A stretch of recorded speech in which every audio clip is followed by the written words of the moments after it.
Je suis Flora Schmittlin et je suis responsable du programme Harmonie pour Mondelez International au niveau de l'Europe.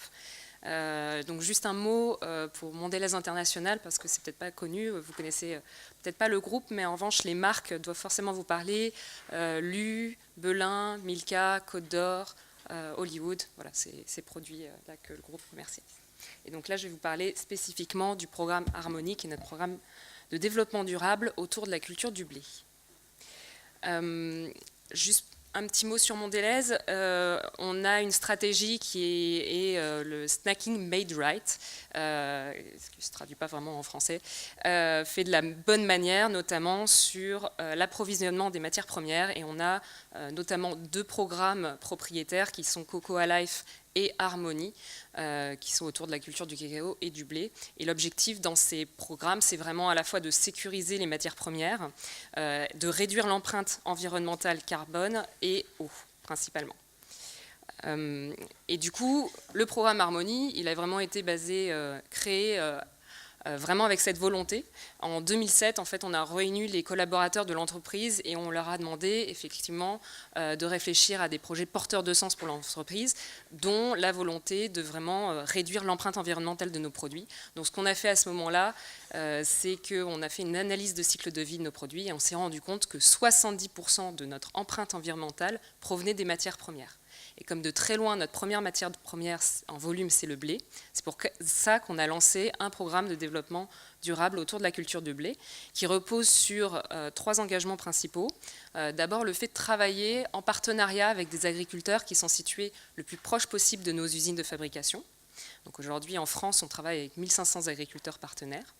Et ces agriculteurs, on leur paye une prime à la tonne de blé, pour qu'ils mettent en place un cahier des charges de bonnes pratiques agricoles pour protéger l'environnement, et notamment, et ça c'est notre dernier engagement, spécifiquement sur la biodiversité locale. Donc je vais entrer dans chacun de ces engagements. Le programme, on l'a commencé en semi-2008 avec 68 agriculteurs partenaires à côté de notre usine de l'Aille-Foissière. Donc c'est l'usine qui fabrique le petit beurre. On a testé le programme avec ces agriculteurs, on a vu que c'est quelque chose qui fonctionnait bien et du coup on l'a déployé à l'ensemble de nos 9 usines en France et également du coup sur plus de marques, donc toutes les marques dont Lulu, Prince, etc. Et on l'a déployé depuis 2013 à l'ensemble de nos usines en Europe. Donc aujourd'hui ça concerne 17 usines, on travaille avec 13 meuniers. Et ça représente 1700 agriculteurs qui travaillent autour de nos usines, donc principalement la France, l'Espagne, la Pologne, la République tchèque, la Belgique et l'Italie.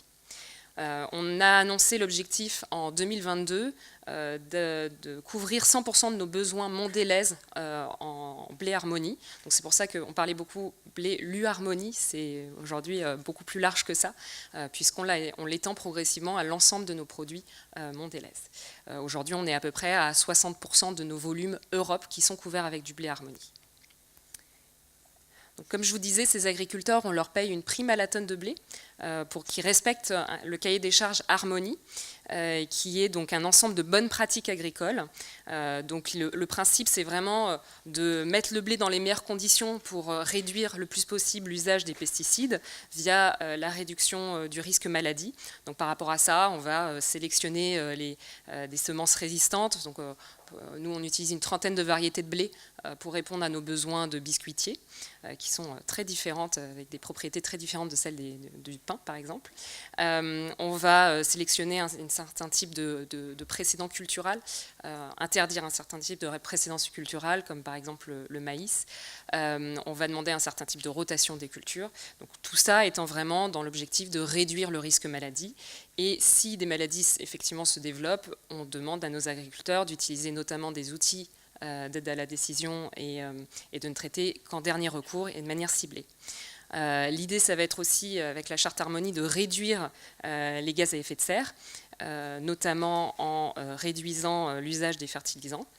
Et ça passe notamment aussi par l'usage des outils d'aide à la décision, mais aussi dans notre rotation de privilégier les légumineuses, et ce qui peut effectivement favoriser la nutrition naturelle. On a des bonnes pratiques spécifiquement pour préserver la biodiversité locale, et ça je vais y revenir un petit peu plus tard. des pratiques par rapport à la sécurité et la santé des agriculteurs, et enfin des pratiques sur la séparation des lots. Il y a aussi des bonnes pratiques qui touchent les coopératives, notamment au niveau du stockage des blés, pour réduire le plus possible l'utilisation des insecticides de stockage, et de façon à vraiment réduire encore une fois aussi les résidus de pesticides. Toutes ces pratiques, elles évoluent en fait tous les ans. Le principe du programme, c'est qu'on est vraiment dans une démarche de progrès continu. On l'a créé en 2008 et on s'est entouré d'experts. Nous, on n'est pas agronome chez nous, donc on s'est entouré d'experts de l'INRA, d'experts d'ONG partenaires comme Noé principalement, qui nous a aidés sur toutes les pratiques de la biodiversité locale, des partenaires comme AgroSolutions de InVivo, et aussi depuis 2014, on a mis en place des fermes pilotes pour tester des innovations agricoles, comme par exemple la diversité complémentaire ou variétale. Le principe, voilà, c'est vraiment qu'on met en place ces bonnes pratiques auprès des agriculteurs et des organismes stockeurs. Du coup, c'est les meuniers, les coopératives et les agriculteurs sont audités par des organismes indépendants. On a aussi tout ce qui est fait par l'agriculteur et enregistré sur des fiches culture qui nous est retransmis. Et ça, je vous en reparlerai un petit peu après. Et du coup, grâce à ça, on sait que depuis le début du programme, on a mis en place, on a permis de réduire de 20% l'usage des produits phytosanitaires sur la culture du blé harmonie par rapport à l'IFT de référence de 2008. Donc pour revenir juste un petit focus sur la biodiversité locale qui est vraiment un des fers de lance du programme Harmonie, où effectivement quand on a lancé le programme Harmonie, on a demandé à nos experts finalement c'est quoi l'enjeu de l'agriculture de demain, et c'est pour ça qu'ils nous ont effectivement interpellés sur l'importance de privilégier, enfin de préserver la biodiversité locale, et donc c'est pour ça qu'avec la charte Harmonie, on essaie de travailler à la réduction des produits phytosanitaires, mais pas que ça, on travaille aussi sur l'offre aux pollinisateurs qui, avec les problèmes de la monoculture, effectivement, ont de plus en plus, enfin de moins en moins plutôt, de diversité variétale, sont souvent en disette alimentaire. Donc c'est pour ça que nous demandons à nos agriculteurs Harmonie d'allouer 3% de leur zones de champs de blé à des zones de fleurs, donc des fleurs qui sont spécifiquement choisies par notre ONG partenaire Noé, où on a déterminé du coup un mélange qui soit le plus mellifère possible, et ce tout au long de l'année. On s'est associé également depuis l'année dernière avec Arbres et Paysages 32 pour pousser l'agroforesterie, qui est effectivement une des options que nous recommandons auprès des agriculteurs qui ont le choix entre des mélanges mellifères annuels, pluriannuels, ou d'implanter des haies et notamment privilégier l'agroforesterie. Donc on fait beaucoup de formation aussi auprès des agriculteurs. C'est un des axes phares également de nos pratiques, où on demande des formations obligatoires pour les agriculteurs, notamment sur cette thématique biodiversité. Ma présentation un peu bizarre du coup, mais c'est pas grave. Au bout de 10 ans, effectivement, le programme a plus de 10 ans aujourd'hui. Les principales réalisations en Europe, c'est moins 20% de pesticides. 1700 agriculteurs, comme je vous disais. Aujourd'hui, on a planté 1026 hectares de fleurs, ce qui ont permis, et on fait du coup des comptages papillons et abeilles pour mesurer l'impact de ces jachères de fleurs. Donc on a compté, on applique le protocole de l'OAB du Muséum d'histoire naturelle. On a compté 17 millions d'abeilles et 32 espèces de papillons. Donc c'est un bilan qu'on trouve positif, mais aujourd'hui on se dit il faut qu'on aille plus loin, toujours pour aller dans cette démarche de progrès continu. Donc c'est pour ça que depuis 2016, comme je vous disais, en fait, on récupère tout ce qui est fait sur la parcelle de champ par l'agriculteur via les fiches culture. Et jusqu'alors, on n'en faisait pas beaucoup, on n'en faisait pas grand-chose de ces indicateurs, puisque finalement, on ne calculait que l'indice de fréquence de traitement, qui n'est pas en plus un indicateur parfait. Du coup, on a voulu aller plus loin pour mesurer vraiment l'impact environnemental et économique du programme Harmonie. Donc ce qu'on a fait, c'est que déjà on a automatisé la collecte des données. On a notamment adapté les outils SMAG et Agreo à nos besoins pour calculer notre analyse de cycle de vie.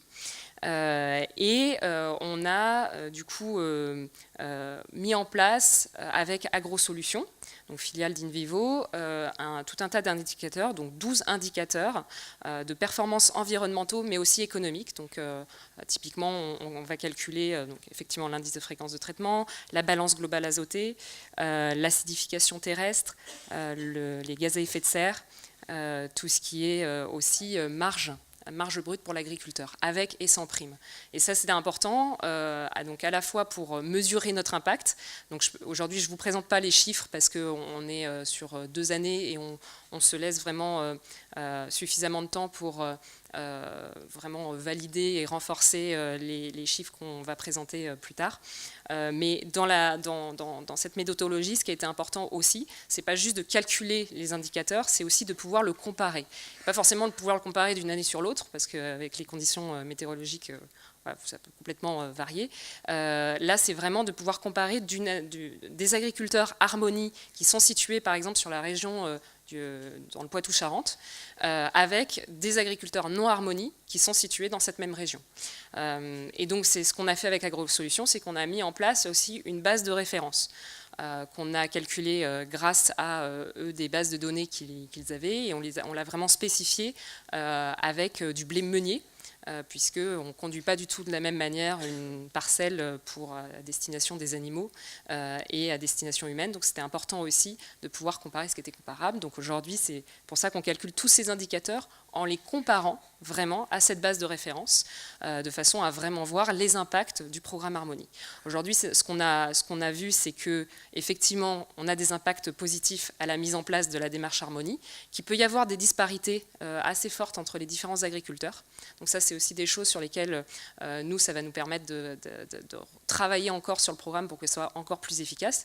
Et on fait des retours aux coopératives et à la filière, du coup aux agriculteurs. On leur explique, on leur montre ces données. On a notamment montré aux coopératives en novembre dernier les résultats, et ça leur a permis de prendre conscience aussi à la fois de l'intérêt des pratiques, parce qu'on a vu qu'elles ont un intérêt à la fois environnemental mais aussi sur la marge brute, et que c'est pas forcément parce que le rendement il n'augmente pas que du coup en termes de marge ils ne s'y retrouvent pas, puisque c'est au contraire ce qu'on arrive à leur prouver. Donc c'est aujourd'hui pour nous le calcul de ces indicateurs, au-delà de mesurer notre impact, c'est aussi un véritable outil pédagogique à la transition agroécologique et nous permet vraiment d'améliorer et continuer à améliorer notre programme pour qu'il soit toujours plus performant. Donc on a notamment demain une grande réunion avec toute la filière, des experts agronomes, Vincent qui sera aussi des nôtres, pour réfléchir sur comment on rend le programme encore plus impactant. Et ça, on est capable de le faire aujourd'hui parce qu'on a des preuves terrain. Et c'est pour ça que c'est aussi important, quand on met en place des filières comme les nôtres, de pouvoir mesurer l'impact et d'être vraiment dans cette démarche de progrès continu, parce que voilà, le monde est changeant et c'est important de montrer que des programmes qui certes existent depuis 10 ans peuvent aussi se renouveler au quotidien.